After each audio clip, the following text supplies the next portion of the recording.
Maintenant que vous êtes donné à Jésus, ne retournez pas en arrière. Ne vous arrachez pas à son étreinte. Dites jour après jour, je suis au Christ.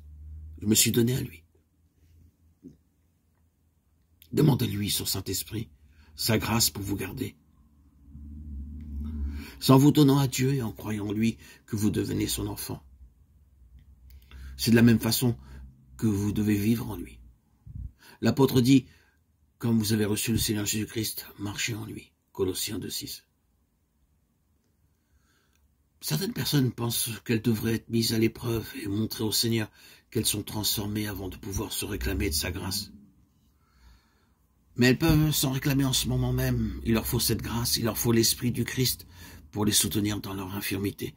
Sinon, elles ne pourront résister au mal. Jésus aime nous voir venir à lui tels que nous sommes pécheurs, impuissants, débiles.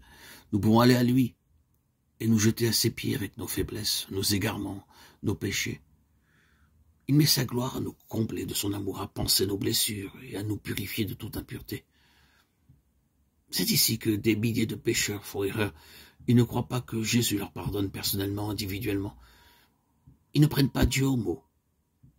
Tous ceux qui se soumettent au Seigneur peuvent savoir positivement que le pardon de tous leurs péchés leur est gratuitement accordé. Mettez de côté la pensée injuste que les promesses de Dieu ne vous concernent pas. Elles concernent chaque pécheur repentant. Par le ministère des anges, la force et la grâce sont communiquées à tout croyant de la part de Jésus-Christ.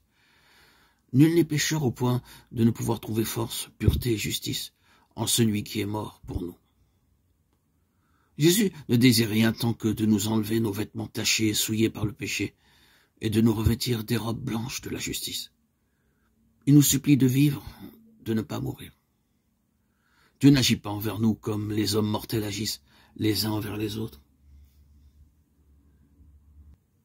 Ses pensées sont des pensées de miséricorde, d'amour et de tendre compassion. Que le méchant abandonne sa voie, et l'homme d'iniquité ses pensées. Qu'il retourne à l'Éternel qui aura pitié de lui, à notre Dieu qui ne se lasse pas de pardonner. J'efface tes transgressions comme un nuage et tes péchés comme une nuée. Ésaïe 55, 7, 44, 22.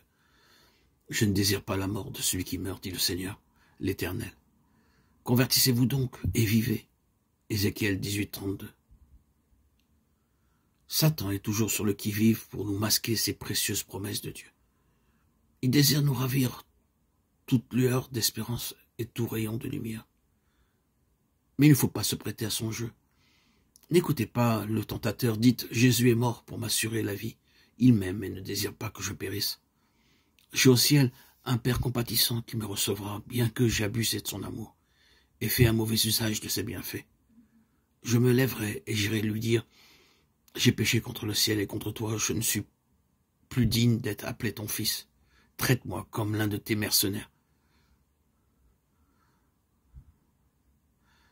La parabole vous dit comment le fils prodigue sera reçu.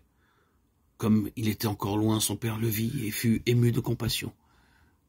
Il courut se jeter à son cou et le baisa. Luc 15, 18, 20.